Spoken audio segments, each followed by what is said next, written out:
uphold the rules. That's why we insist all countries abide by international law, adhere to international law, because we recognise that we all benefit from a world where there are agreed rules which manage disputes. We discussed our unwavering support for Ukraine in the face of Russia's illegal and immoral invasion. We are united in our condemnation of the DPRK's support for Russia, and today I have joined David and other partners to reiterate our strongest condemnation of the DPRK's increasing military cooperation with Russia. We've coordinated closely and been united in our approach to the Middle East and the work to helping to break the cycle of violence in the Middle East. And I want to thank David personally for his support of our drive to protect aid workers in conflict zones, and today we agree to work more closely to advance Australia's declaration for the protection of humanitarian personnel. Obviously, we spoke at length today about the Indo-Pacific and our shared commitment to the AUKUS partnership. It is the purpose of which is to contribute to stability in our region. In other areas, we welcome the United Kingdom's commitment to ensuring a peaceful, stable and prosperous region, including in agreeing to formalise a maritime security dialogue. David's spoken about the importance of the climate and energy partnership, which we discussed at CHOGM in Samoa, and today we've agreed to improve climate finance access to the Pacific. We welcome the United Kingdom's endorsement of the Pacific Quality Infrastructure Principles aimed at improving the quality of infrastructure investments in the Pacific. We work together on digital development to strengthen the digital ecosystem and resilience in the region. And of course, we also welcome today the UK's accession to the Comprehensive Progressive Trans-Pacific Partnership, which took effect yesterday and builds on the success of our bilateral trade agreement. There's a lot more we could talk about, but I want to close these opening remarks by again reiterating my personal thanks to my friend David and also to John and your teams for hosting us here today.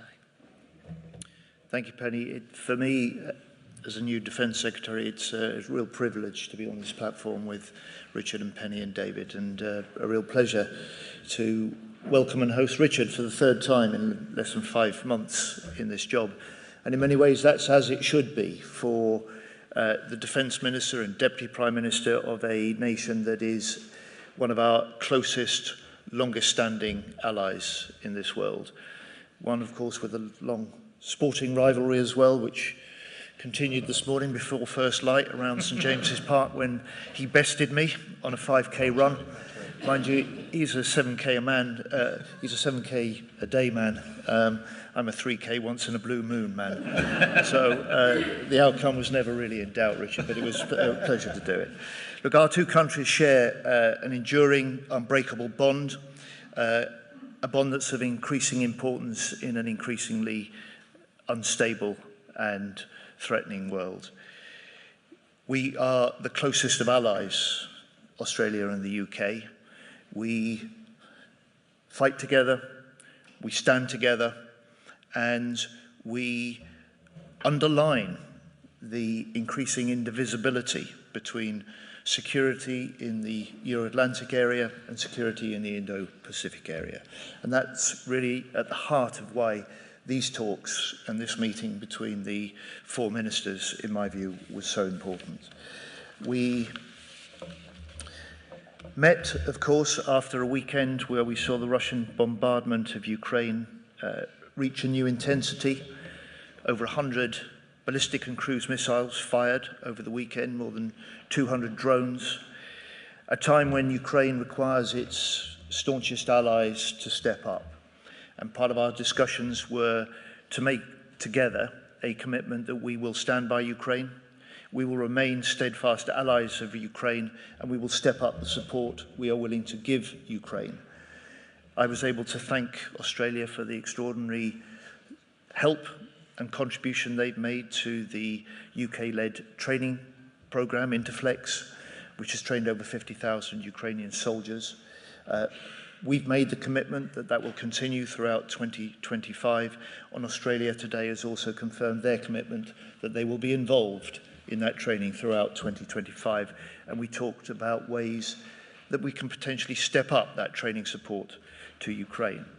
We talked about ways we could step up support through the UK-led International Fund for Ukraine, and also through the capability coalitions that we are both committed to supporting. In the Indo-Pacific, we unsurprisingly focused a great deal of our discussions on the challenge of maintaining peace and stability in the Indo-Pacific, the challenge of China increasingly active, increasingly assertive in the region, and the vital importance of maintaining both deterrence and freedom of navigation. So in that vein, we discussed plans for the UK Carrier Strike Group visit during the course of 2025, made the announcement that the carrier will visit Australia in Darwin. It'll be the first time a UK carrier has visited and docked in Australia since 1997. And I was able to thank Australia for the support they're offering throughout the Carrier Strike Group's deployment. And crucially for us, we're able to join what is perhaps one of the most exacting military exercises that we can put our own ships and we can put our own forces through, with the Talisman Sabre exercise, which will join north of Australia next year. We're looking to develop our defence cooperation more fully in the year ahead. We will develop further the historic partnership that we have through AUKUS now with the US, but particularly with the UK and Australia. This is a programme that will boost jobs and growth in both of our countries, as well as boosting our national security.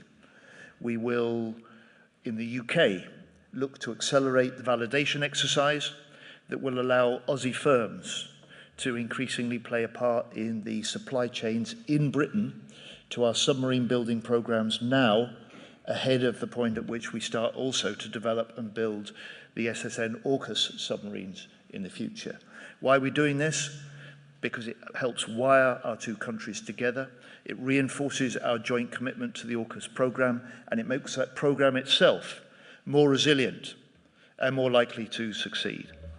And finally, we face a new global period of insecurity. And in this new era of global insecurity, the one thing that is certain is that our two nations could not be more secure in the partnership and the commitment they have to work together. And I thank you for that. Well, thank you, John, and thank you, David. It's really been an enormous pleasure for Penny and I to be with you today, to have such fruitful conversations as part of the second AUKMIN of this year. This morning, I had the distinct honour of being presented by John the Victoria Cross, which was awarded to Private Richard Norden for actions that occurred in May of 1968 in the Battle of the Fire Support Base Coral in the aftermath of the Tet Offensive. That we did that presentation in the office of the Duke of Wellington, and so there was some history to that. This is the 103rd Victoria Cross which has been awarded to an Australian. The first was awarded in July of 1900 by Neville House for actions that took place in that month, 6 months before Australia federated. And of course, as people will know, the Victoria Cross, the actual Victoria, the medal, is fashioned out of metal that is taken from 2 or 3, I think, captured cannons of Russia during the Crimea War. The history of the Victoria Cross in so many ways speaks to the history and the depth of the relationship between our two defence forces, between our two militaries. As I said, it extends prior to the formation of Australia itself. And this is the most significant, the oldest, the deepest defence relationship that we have had. And perhaps because of that, the legal underpinning of it had never really been put in place until this year. It was at the Auckmin in Adelaide at the beginning of this year that we signed the Defence, Security and Cooperation Agreement, which, as we've observed in this Auckmin, will be ratified shortly within both of our systems. During the course of this year, we've also put in place the interim submarine cooperation and delivery arrangement, which is underpinning the day-to-day workings of the AUKUS arrangement between our two countries. In August of this year, we signed the trilateral treaty agreement between Australia, the UK and the United States, which gives expression to the optimal pathway that we announced in March of last year. We've also announced that there will be a bilateral expression of that treaty through a treaty that will be negotiated between Australia and the United Kingdom. Progress on that has been very satisfactory, and today we can say that we look forward to being able to sign that treaty in the coming months. All of that speaks to the fact that the Auckmins which have occurred in the course of this year are really putting in place the legal underpinning of the oldest defence relationship that Australia has with the United Kingdom. And befitting that relationship and the legal underpinning that we have put in place, what we are also seeing and what we've discussed today is an increased tempo in the operations and the exercises which are occurring between our two defence forces. As John said, next year we will see a UK carrier strike group come to the Indo-Pacific, which will have a huge impact. It will participate in exercise Talisman Sabre, which is the signature exercise which occurs for the Australian Defence Force, and this will be the biggest presence of the UK at Talisman Sabre in the history of this exercise. The Carrier Strike Group will also participate in exercise Basama Lima, which is the signature exercise of the Five Powers Defence Arrangement, a multilateral arrangement which involves both the United Kingdom and Australia within the Indo-Pacific, along with Singapore, Malaysia and New Zealand. Today we can announce that there will be a number of Australian elements participating in the Carrier Strike Group, which will include at times HMAS Sydney and Brisbane, two destroyers which will participate in the Carrier Strike Group's activities. This builds on work which occurred this year with exercise Predator Run, which saw UK Marines training with the Australian Army in littoral exercises, which is so important in terms of developing the mobile army which Australia needs. We're seeing increased cooperation between our defence forces in the joint operations space and special forces across our intelligence agencies, including ASD, the Australian Signals Directorate, and GCHQ here in the United Kingdom. As John said, part of this is the work that we are doing together in the support of Ukraine. In 2022, we first announced that Australia would participate in Operation Interflex, which sees the training of soldiers in the Ukrainian armed forces. Today, we're announcing that we will extend our participation in Operation Interflex through till the end of 2025 as part of an ongoing contribution that we continue to make to the support of Ukraine, and we do so very much with the leadership of the United Kingdom and with the guidance of the United Kingdom in terms of how Australia can best contribute to supporting Ukraine in its conflict. Finally, we discussed AUKUS today and the really considerable progress which is being made and has been made over the course of the last 3 years. Again, as John said, we are looking at how we can accelerate the process by which Australian companies can be certified to contribute to the supply chain here in the United Kingdom for the building of the Astute class program. which will be really important. We've also looked at how we can develop and bring to conclusion very quickly the build schedule for the build of SSN AUKUS in Adelaide. As part of this, we are establishing the Submarine Program Interface Office, which will be based in Bristol, and in the coming months we'll see about a dozen Australians participating in that program office, which will be really essential in terms of managing the day-to-day delivery of AUKUS Pillar 1. There is much more that we discussed in the course of today, but all of that speaks to the fact that with our oldest relationship with the United Kingdom, we now, in 2024, have very much a strategic dimension to that relationship, which is very profound and makes this one of the most significant relationships that Australia has with any country in the world. And for Penny and I, we feel very grateful that we are able to manage that relationship with both David and John in what has been an exceedingly productive conversation today. Thank you very much. Now questions from the media. We've got Deborah Haynes at Sky News. Thank you, Foreign Secretary.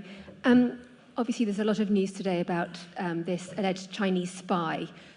How worried are you that Yang Tengbo is just the tip of the iceberg and that actually the British public can expect many more Chinese nationals being banned from travelling to the UK?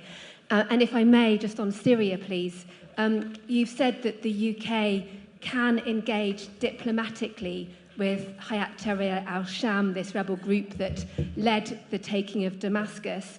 Can you give a bit more detail about that? What does that engagement look like? Are you talking to members of the transitional government? And if I may have a question for the Australian Foreign Minister, please. Obviously, Australia understands fully the threat posed by China, but as well, it's a big economic power and there is a need for dialogue. The UK government is undertaking a review, a China audit of its policy on China.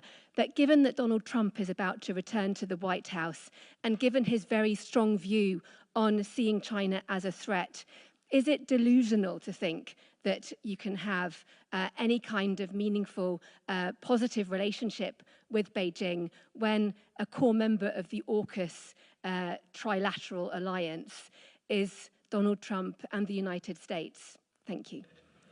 I think that was 3 questions from Sky News, but we will attempt to answer them. Could I begin on Syria? I can confirm today that we have sent a delegation of senior UK officials to Damascus this week for meetings with the new interim Syrian authorities and members of civil society groups in Syria, and it underlies our commitment to Syria. Yesterday I announced a £50 million package of humanitarian aid, also further money to help secure chemical weapon stockpiles in Syria. It was important that we were represented in Aqaba at the weekend.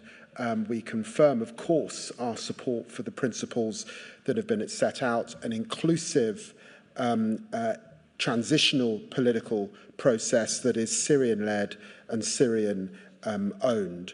On China, I welcome the court's decision to uphold the Home Office's position on Yang's exclusion, and where individuals pose a threat, as you would expect, the UK government is absolutely committed to using the full range of powers available to disrupt them. I raised these issues when I was in Beijing a few weeks ago. This case does not exist, sadly, in a vacuum. The UK is in the most complex threat environment that we've seen for a very significant time, including terrorism and states, including China, Iran and Russia, that pose a threat to us. 6 individuals have been charged under our National Security Act to date. So we recognise the threat, we've raised it with the Chinese government, and we will act wherever we need to. Thank you. So I think the question goes to, given the that President-elect Trump has articulated his view about the US competition with China, what are the implications for the rest of us? And I think we're very clear-eyed about our relationship with China. I've described it in various ways: cooperate where we can, disagree where we must, engage in our national interest, and that reflects the reality of the relationship, which is there are areas where we can cooperate, where we do engage economically, where we do engage on other areas, but also recognises there are areas where we are going to disagree because of who we are and because of our interests. I think it's important for us all to bring a degree of realism to the relationship with China. The first is China, as I've said publicly, China is going to continue to be China. And we understand China is doing what great powers do. We, from Australia's perspective, and this is why, in part, why we are here, we want to work with others to uphold our interests. Secondly, China is not going anywhere. It will continue to be a very important part of the global economy and of the strategic landscape of the globe. And we also we deal with that reality as well in the way we approach our relationship with China, but also how we approach our relationship with others in support of strategic stability in our region. Ben Downey, Australia. Thank you. Minister Wong, is Yang Tangbo currently able to enter Australia, or has he already under a travel ban? And given the history of Chinese foreign interference in Australian institutions, at these talks were you able to share any experience or strategies and tactics with your foreign counterparts? And on Syria as well, have you engaged at all with HTS? Thank you. In relation to the first, obviously that's a decision for the Home Affairs Minister, but I can say to you that for some time now, Australia has understood that the resilience of our democracy is an important part of assuring our democracy, regardless of the ways in which, the vectors by which the resilience might be tested. We put in place on a bipartisan basis when we were in opposition, and I was part of the Intelligence Committee that recommended this, foreign interference legislation and a framework to deal with foreign interference. So we have a degree of experience. There's always a lot more to do, but a degree of experience in how we seek to regulate the engagement that you describe, and to assure assure ourselves that the democracy is resilient. In terms of Syria, not to my knowledge. We obviously did discuss the leadership role that the United Kingdom plays in the Middle East and the events in Syria today. Daniel Sheridan at The Telegraph. Hi, this is for David Lammy. The Foreign Secretary, do you think that Prince Andrew should reveal any money he's received as a result of his dealings with the alleged spy? This is a serious matter. Whilst we have been conducting Auckland today, there has clearly been a statement in Parliament. The National Security Minister has dealt with issues that have arisen from parliamentarians, and I underline what I have said. We have a National Security Act. 6 individuals have been detained under that Act.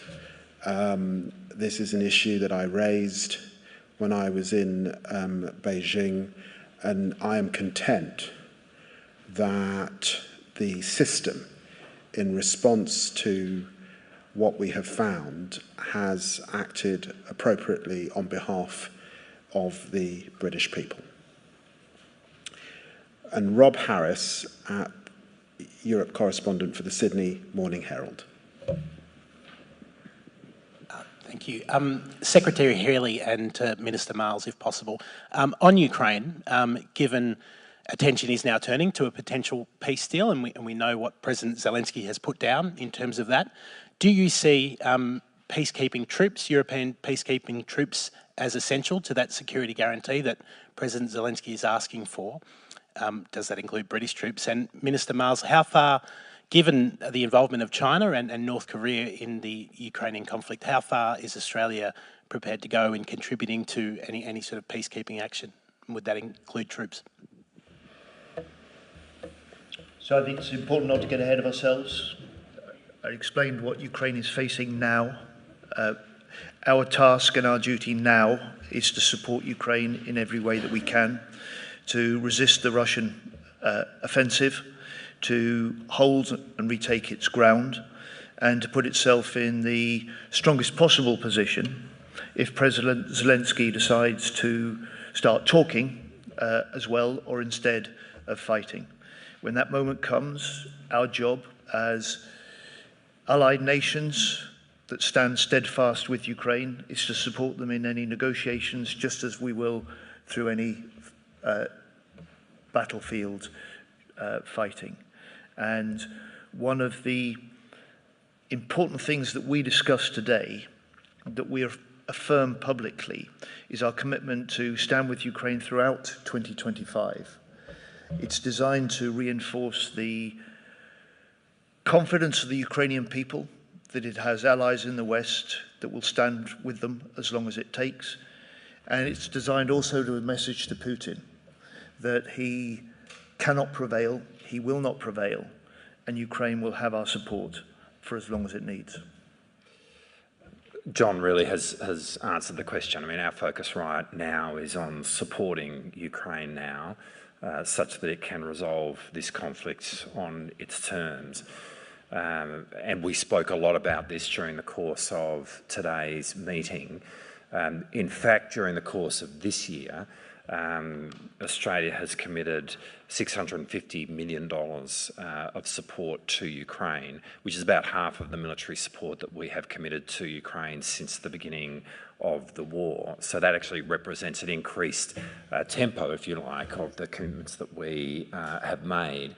And we spoke a lot about how we can continue to provide support during the course of 2025, and the announcement that we will continue or extend our contribution to Operation Interflex is an example of that. But we will continue to look at ways in which we can support Ukraine for as long as it takes, and we work really closely with the UK in terms of what that commitment looks like. I mean, obviously we work closely with Ukraine itself, but the role that is being played by the United Kingdom in support of Ukraine, I think has been inspirational, as has, of course, the resistance that's been shown by Ukraine itself.